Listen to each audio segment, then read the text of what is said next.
match in our block. It's refund season.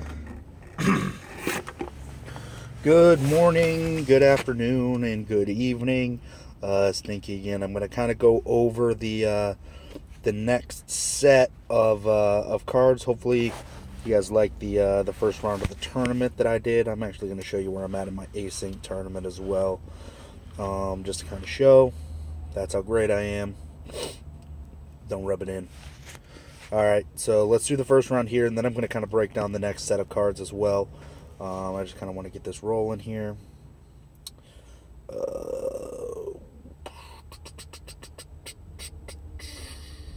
Let's see.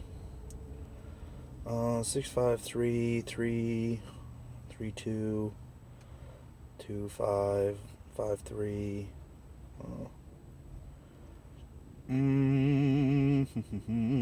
That's a strong play. It's going to be 3 turns by the time he gets up to my base. Or, sorry, 2. That'll put me at 6 gold. I should be able to drop a swordsman on his face. The problem is, Stalker's really good. Let's just drop a skeleton out and put him right here and end the turn. Probably going to have to trade down with that guy. But anyway, now that that's done, I didn't do my quest yet today either for Viking games. I don't really like Vikings. Alright, so it looks like the next set is Crusaders. First I'll kind of show my collection. I believe I do have all of the Crusader cards.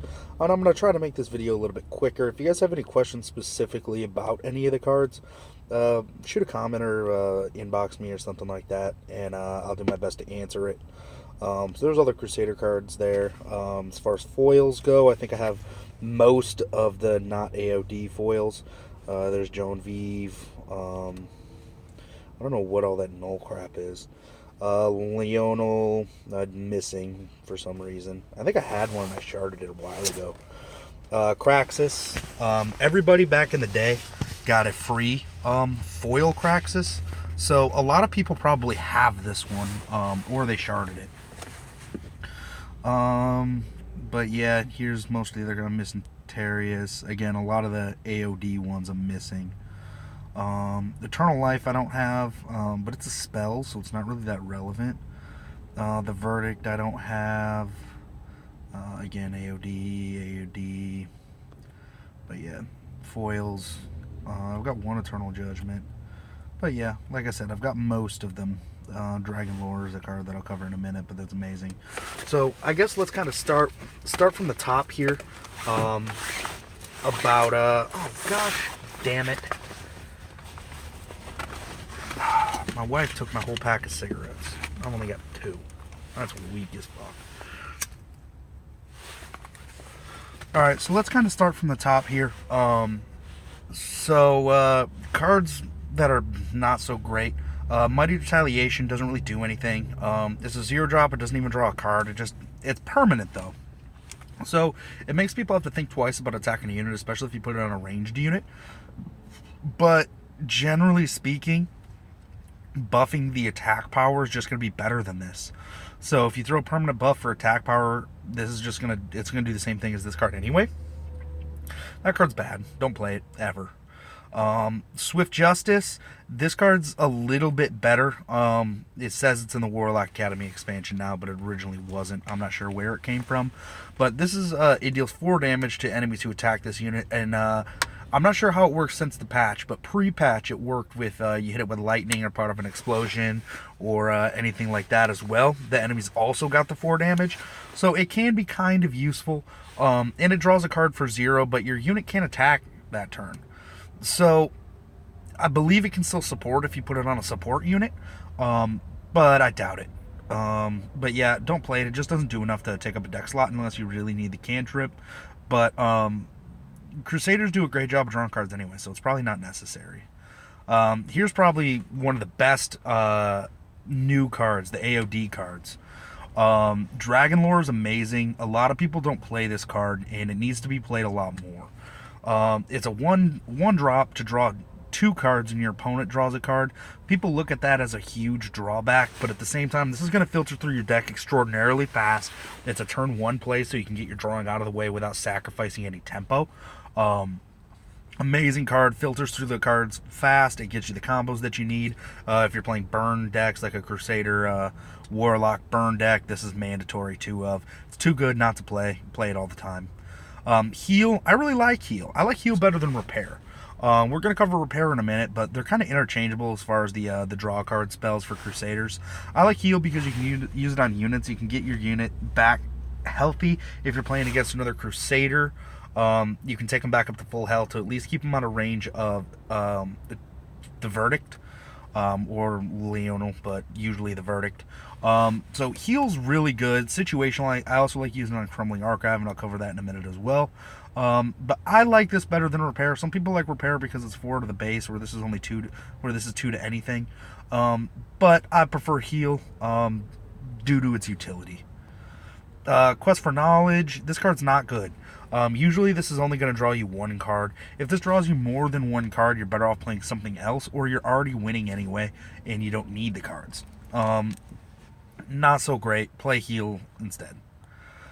School of Knowledge, if you're playing super aggressive, this card can be good, but if you're not playing super aggressive, it ends up just being dead. Having it as a 1-drop is really good. That's where it should be. But you have to be playing aggressively and attacking the opponent's base in order to continue to keep the pressure on. But if you don't have the tempo, this is just a dead card, a dead building. It doesn't do anything. Another one that people play all the time is Will of the Martyr. I don't like it. I didn't like it before it got nerfed. It used to give +2 attack and +2 health. Here it is right here.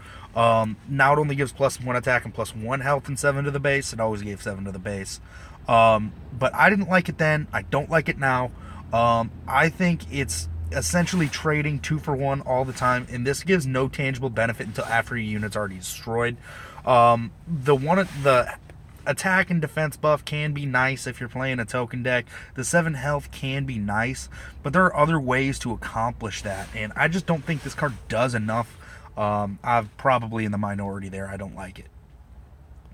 This is probably in my top 3 favorite Crusader cards. Probably top 3 cards in the game. Brewery, amazing. Play in every Crusader deck, 2 of all the time. You'll never be disappointed to play a brewery. You'll never be disappointed to have a brewery. It's going to get you so much value all the time. You might be thinking, +2 health for my units, that's it? That's all that it does? But yes, that's it. That's all that it does. That's all it needs to do. It's amazing. Play this all the time. It's going to get you so much value out of your units. Imagine taking your 2-drop books from a 3/3 to a 3/5. Taking your scout from a 3/4 to a 3/6. It just gives so much value trading. People have to invest more material in order to trade with your units, and that makes all your units trade up.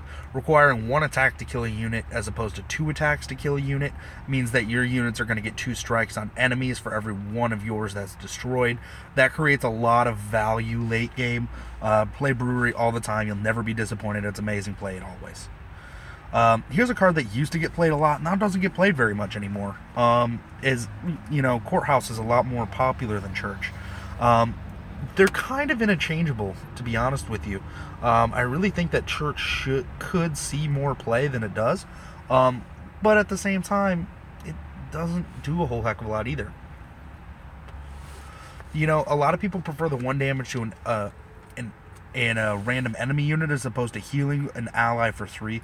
A lot of people reason that, there's not a lot of situations where your units are going to be hurt but not dead. And if that does happen, Church may or may not hit the right unit, where with the Courthouse, it's always going to deal 1 damage to something. Sometimes it kills something, sometimes it doesn't, but at least something's going to get damaged and it's going to be useful. Where if Church heals a unit with max health, it's totally worthless. So it can see play, but generally Courthouse is a better play. Cloak of Retribution, same thing as the other one. It just if this is permanent and it does not draw a card. Also, I'm not sure if it does anymore, but it used to chain with lightning. I'm not sure if it does anymore. It requires testing, but I don't play this card, so it is what it is. Cloak of the Journey is a card that I used to experiment with, and it can be useful. I had a deck, and I probably could rebuild it. that kind of created a tanky Voltron, where I kind of threw this on the Wanderer with a movement buff, and then just kind of had him go smack the base and run away, smack the base, run away, smack the base, run away. And it kept him alive and made him really, really hard to kill. Putting this on the Ranger can make the Ranger extraordinarily hard to kill as well. Just keeping your guy healed, it also draws a card, so it's good in the right decks, otherwise don't play it. Here's Courthouses, the other card that I was talking about when compared to Church. Usually you're going to play one or the other, not both. This card generally seen as better because it deals damage to an enemy unit, and the 1 damage is always going to be useful, where the heal may not always be. This is probably the second best draw card for Crusaders right now. Crumbling Archive, significantly better than Library, which we'll cover later. This can be healed in order to get more cards out of it. It's a 2-drop play, so you can play it right away. And again, this allows you to draw your cards without sacrificing any tempo. Plus, it's a building that you can use to block your base with. Keep in mind, though, I've lost games because I used Crumbling Archive to block my base, waited a couple turns, it killed itself, and then my enemy came in and killed me. So keep that in mind if you're using it for that, but otherwise, Crumbling Archive is really good. Play it if you need it. Dragon Crest Shield's not good. It can be useful in some situations, but I haven't really found those situations at all. Dragon Crest Shield, the big utility it has is people don't really understand how the tech works. So they miscount their math. With the removal of the undo button, I bet you Dragon Crest Shield's going to be a lot better. So experiment with it after they take out the undo button. People mess up because they want to count for the heal when it's attacked. So you're going to be able to get some value trades just because people don't understand how it works. So play it if you got it then and see how it goes. I think it's a card that requires further testing. I haven't used it enough to know. Eternal Judgment's pretty good. You might think it doesn't really do a whole heck of a lot. It just deals 1 damage to your enemy's castle each time your base is attacked. With all the heal and stuff that Crusaders have, this card can be strong. It can keep your opponent from attacking your base. If they're close on damage, if you're playing Warlocks and you're threatening to kill them, they may think twice about actually attacking you, which is always good. You never want to actually think twice in game. You always just kind of roll the dice. But Eternal Judgment can be useful. This card was way overpowered in the what's the word that I'm thinking of? In the beta, these used to do 2 damage and they stack, so it would do 4 damage if you have 2 of them. So that was insane. It was too strong and we had to tone it down. But I think it's good where it's at right now. If you're playing draft and you get a ton of these, you can be really nasty. Flying Books is going to be your generic 2-drop. Awaken draws a card, pretty good. Play it. That's your 2-drop for Crusaders. If you're playing Crusaders, you should play Books. Holy Purpose used to be a lot more useful than it is. It used to draw a card, but it doesn't anymore. It also used to give regen, but it doesn't do that anymore either. That was really taken away because people were playing like a Cloak of Flames, nastiness. I'm going to sit my guy right in front of your base and you can't kill him because he's too fat deck. That made it easier to deal with. If you're going to play Holy Purpose, that's really going to be the only reason to. That's all that it really does. Just kind of keeps your guy alive for whatever reason. That's it. Don't play it. Last Stand, people play this in draft all the time. I don't understand why. It's not that great. I'd rather have almost anything else. Prayer of Healing. Now this is wrong. The description here is incorrect. It does not give your units building and castle +4 health. It heals for 4 in an area. I don't know why the description's wrong. I tried to play it because I'm like, wow, this card's amazing. I should play this. It's way better than Shield of the Protector, but it's not. Don't play it. At least until the text gets fixed. I don't want anybody else to get misled. Don't play this card. Not good. Protection. This is a card I actually like in draft. If I've got a Voltron unit or a unit that I'm really trying to keep alive, this will do it. It'll make him so essentially he won't get attacked. No one's going to attack something where they have to chip away an additional 6 damage on it. So it gets the job done. Purify, destroys a building, heals a building, heals your case, damages the castle. There's a lot of utility here. Play this card. It's really good. Repair. Here's the other card I was talking about when compared to Heal. Heal also costs less, but this repair, well, repairs more. So you really have to weigh your options. I would play Heal or Repair, not both. I prefer Heal. Some people prefer Repair. Oh, fuck. Ow, ow, ow, ow, ow, ow. shit. Hopefully I didn't burn a hole in my carpet. I'm recording this in my car, and I did just drop a lit cigarette on the floor. Great. Alright. Searing Light, played in draft sometimes. Never in constructed. The 2 damage doesn't really do enough in order to be a good damaging spell. And healing 4 in an area is just not really all that great. You're not going to have that many units clumped up usually, and if you do, it's usually bad for you. Don't play this card if you can help it. Shield of the Protector, this card's actually pretty good. It gives health to your base, your units, your castle. I mean, compare this to the wording on Prayer of Healing. That's why Prayer of Healing doesn't do what it says it does. Because Shield of the Protector would be strictly worse. It's way higher in rarity. They actually toned it down from 4 to 3 health, which I don't understand why, because it wasn't really overpowered in the first place, but too many people whine. It's quite good at giving your guys the extra meat. I prefer Brewery, but whatever. Unyielding Light, not good, don't play it.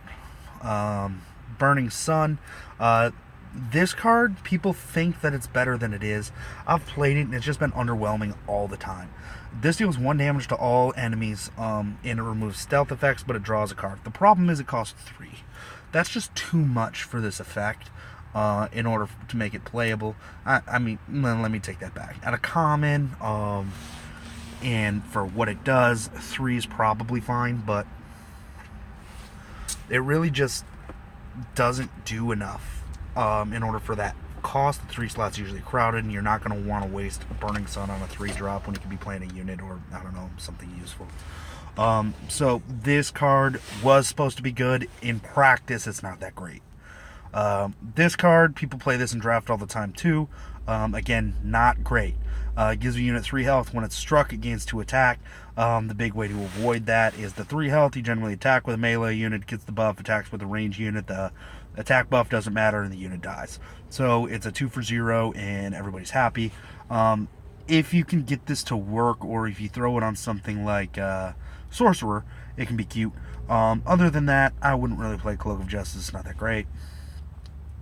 Divine Knowledge, this is your generic draw 2 cards for 3. Dragon Lore is a billion times better, play that instead. Holy Grail is also better, but this is a starter card. If you don't have either of those cards, Divine Knowledge is not a bad choice. Just make sure you be careful when you play this card, because if you sacrifice too much tempo to draw cards, you're going to get overrun. You're going to sacrifice the initiative and all of your tempo. So just make sure you be careful when you play these cards that don't actually affect the board state. You need to be wary of that. Dragon Temple, very situational, but gives huge buffs. Be careful with this card too. You need to be running a very Drake heavy deck in order to even consider playing this card.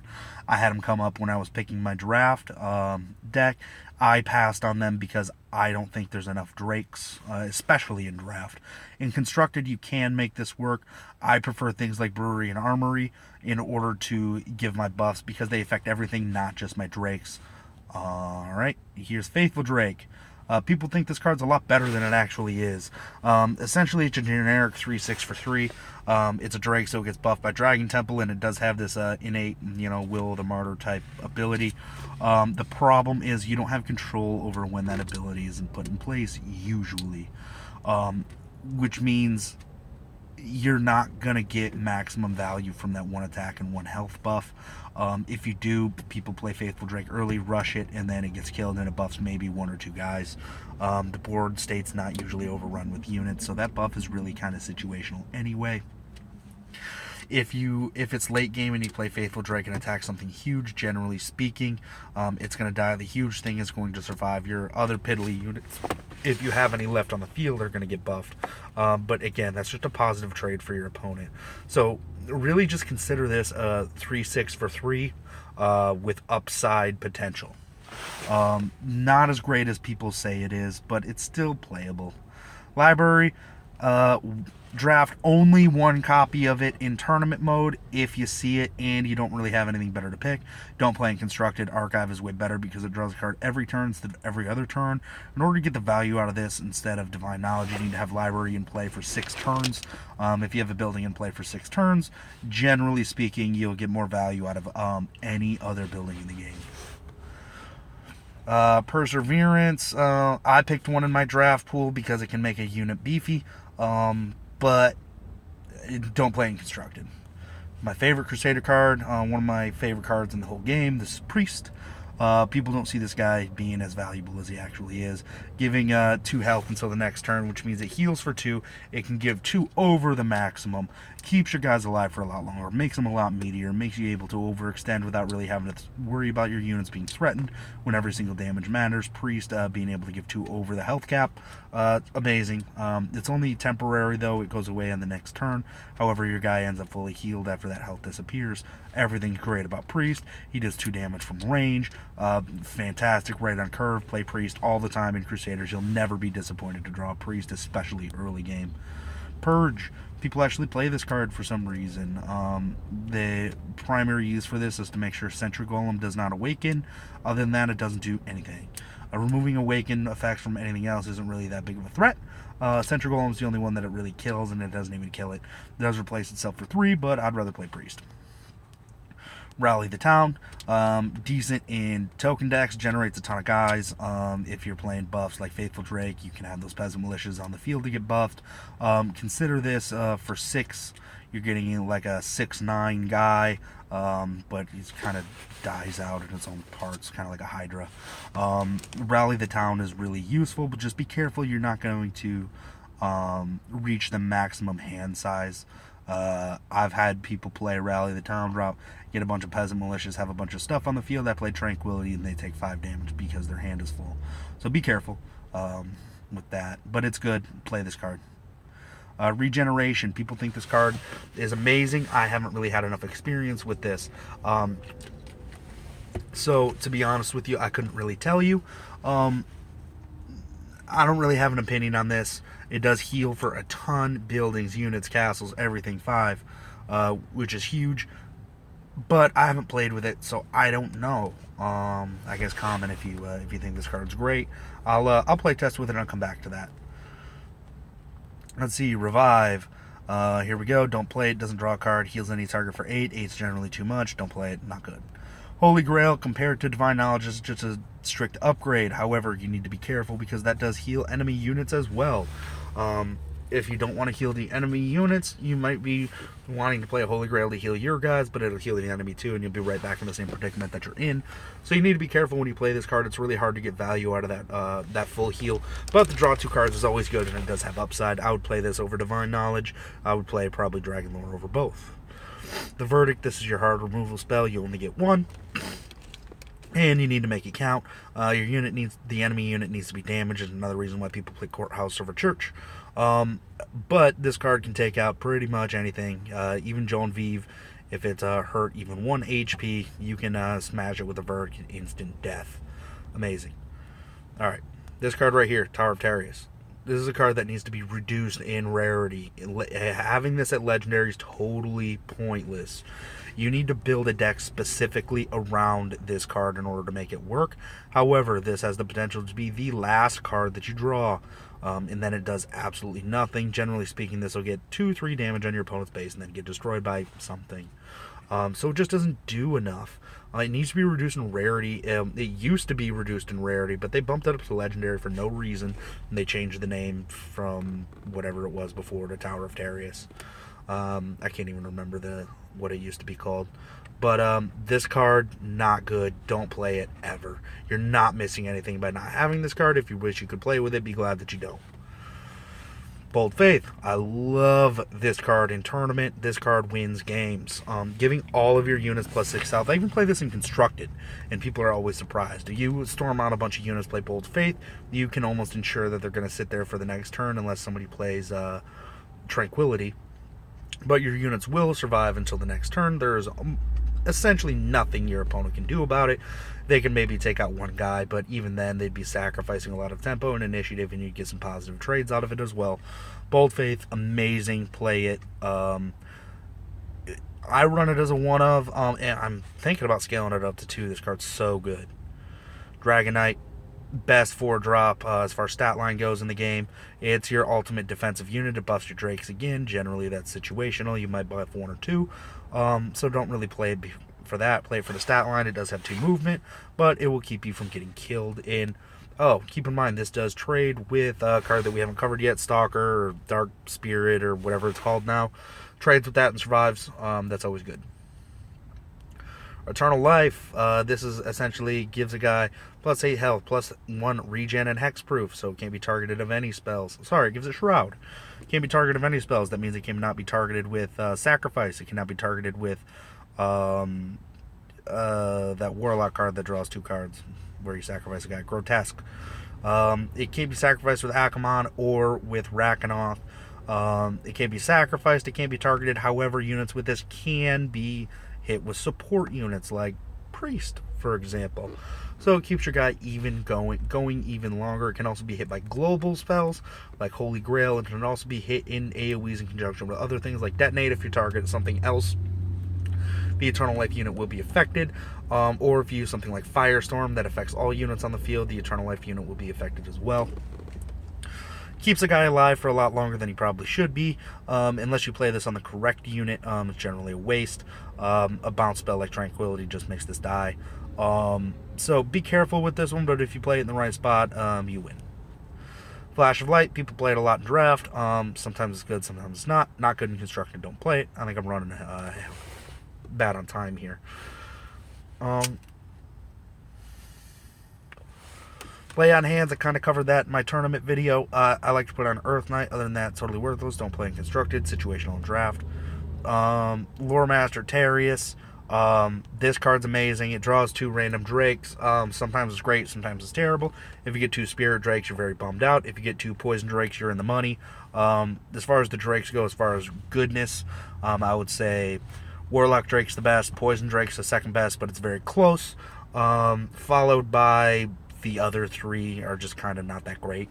They're not that great for their own reasons. Ice Drake, his stat line, first cost, meh. Plus his ability is not so great. I'd rather play Paladin or Thief or any of the other 4 drops than him. Spirit Drake is just too frail, and Faithful Drake I covered earlier. But Poison Drake and Warlock Drake are the one that you want. If you get them and you're not running those colors, be thankful. Play this guy. Paladin, your generic 4-drop unit in Crusaders. Look at a stat line, it's nothing compared to Dragon Knight. It does get that heal for every time it attacks. It heals all of your units, does not heal your castle, which is kind of a shame. However, the 4/5 just isn't as great as it sounds. It's really not any better than Shield Knight. So Paladin, I don't play this guy almost ever if I can help it. If I get stuck playing a bunch of them in draft, I usually lose. Blade of Light, this card's really good if you have the initiative. If you do not have the initiative, this card is generally dead. It costs a lot for an enchantment, but it does a lot too. It essentially gives Priest's ability or Cleric's ability, but to everything on the field, your units don't have to be clumped up, and it gives 2 attack and 2 health. So it can be fantastic. If you have the initiative, this card will ensure that you keep it and probably win you the game. But it's very situational when you're going to be able to use it. Play 1 if you're going to play it in constructed. I wouldn't play 2. Cleric, again, can be useful, can not be useful. The 4 attack at a 5-drop is kind of weak. This card's really lacking 1 attack power. If you can find a way to get him in play when you have an armory, he is a way, way better unit. That 4 attack is just sad. But it can keep your guys alive a lot longer. It can help to mitigate the factor of your guys clumping up, because you do have to be clumped in order for Cleric to be useful. I prefer the neutral 5-drops, but if you want to play Cleric, it's not bad. Infinite Knowledge, I usually play 1 of in all of my Crusader constructed decks. The reason for that is when you get into late game and you have the extra gold to use, you're not really sacrificing anything to draw 3 cards. You get those 3 cards to be able to keep the pressure on your opponent. Fantastic. I play 1 of in all of them. Having more than 1 is just too much. Midas Crusader, people play this card all the time in draft, and I can see why. It gives 2 attack and 3 health, which is fairly useful. It also draws a card so it replaces itself. It can take a unit out of threat range, bring its attack into threat range, and replace itself. So as a permanent buff, you're not really feeling the lack of a card or the trade. But in constructed, it's just not that great. Don't play it. Stables should be played more. It isn't, and I don't know why. Stables gives all your units charge 3, so essentially every single unit that has 3 range can hit the base the turn it comes into play. Fantastic. If you have the initiative, Stables will ensure that you keep it and win you the game. People generally try to kill this card immediately upon seeing it. I guess that's why people stop playing it. But if you have a Stables and a Brewery in play, people are generally more apt to kill the Stables. Your Brewery sticks around, even though the Brewery is probably more dangerous. So I guess that's the way that people think. Monk, decent in draft, not so great in constructed. The stat line of 5.8 for 6 is fairly decent. I prefer playing swordsman over this guy when their stats are only a little bit different. The 5 attack is nice, but the cleave makes up for the lack of attack power as well as the 3 heal. 3 heal is generally not that important. And I don't know, Monk can keep you alive. I play Monk in my dojo deck, so I can kind of bounce them in and out to kind of keep myself from getting killed by rush decks. But again, Dojo is another card that we need to drop in rarity. But Monk's decent. If you don't really have any other late game options, Monk isn't bad. Play it in draft all the time unless you have a neutral unit to pick. But in constructed, he's limited. Craxus, amazing, one of the best legendaries in the game, can reach the base on the turn he comes into play, has 7 attacks, so he does decent. He hits it pretty hard. It does cost 2 cards to play, but he's usually going to trade for 2 cards because not very many units can deal 9 damage in one shot, and not very many units have 7 health. So he's generally going to kill 2 units on his own. Plus, if he comes into play to kill a building, really nasty one like Pyromancer or School of Pyromancy, he's going to get his value. Or he can hit the base, and 7 damage on the base is nothing to sneeze at. Sometimes, a lot of times, that card will win you the game. Play this in every single Crusader deck if you've got it. I play this also when I play Crusaders, and the reason for that is there are some big nasties that you have a hard time dealing with if people buff up a unit for some reason that you have a hard time dealing with. If people play Eternal Life on things where you can't target it with Verdict.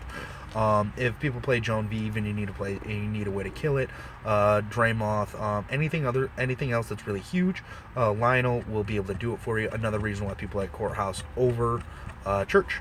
I play it in my Crusader decks, but its attack power is really lacking on stuff that's not already damaged. So just keep that in mind. Joan Vive, fantastic. It's probably the second best hero. I think that goes Eye of Flame, Joan Vive, Brynjolf, Panda Bobberts. But I mean, they're all useful. Joan Vive is fantastic. It keeps your guys from getting killed. It clumps them up, but it completely mitigates the problems of clumping up. Heals your guys. Joan Vive is very, very, very difficult to kill. So you're going to need a hard removal spell to deal with it. That's why people like playing Eternal Life on Joan Vive. And that's why this is a hero, so you can't play Pirates and Eternal Life on the same turn with Joan Vive. And Dreymoth, here's the last guy. People think this card's a lot better than it actually is. This is another card that looks great, but isn't. The real problem that you're running into with this guy is he's too big. He doesn't do enough for being a 10 drop. I mean, look at him compared with Joan Vive. Same stat line, costs 2 more gold. Deflect means he has innate hexproof, so he cannot be targeted by enemy spells. So you can't hit him with spells, but with AoEs and stuff you can, as long as you don't target him specifically. And he can't be knocked back, so it kind of mitigates a little bit of the Vikings' power. So make sure that Dreymoth's going to retaliate. But this late in the game, you're going to have ways to deal with that, even if you can't deal with it in the ways that it says on the card. You can't play other stuff with it. I mean, at least with Joan Vive, I can play Joan Vive and I can play Dragonlord, or I can play Brewery on the same turn as I play Joan Vive in order to make sure they stay alive. Dreymoth, you're kind of investing everything. The healing the castle for 8 doesn't really do anything. If you play Dreymoth and you have the initiative and you're attacking with a Dreymoth, you're already winning. A Legionnaire would do the same job. If you're losing and you play Dreymoth, the 8 heal is not really going to do anything for you because you've probably got guys up in your shit, and Dreymoth's going to get killed anyway. So he's kind of a win more or lose slower card. He doesn't change the tide of the battle. He's not as good as Vileroth or Rakanoth, in my opinion, which both can win games for you. Dreymoth cannot. Alright, so there's the Crusader breakdown. Sorry this went long again. I'm going to work on getting this uploaded today. And then I will probably do another draft and then touch on Pirates next. Thanks so much. Bye-bye.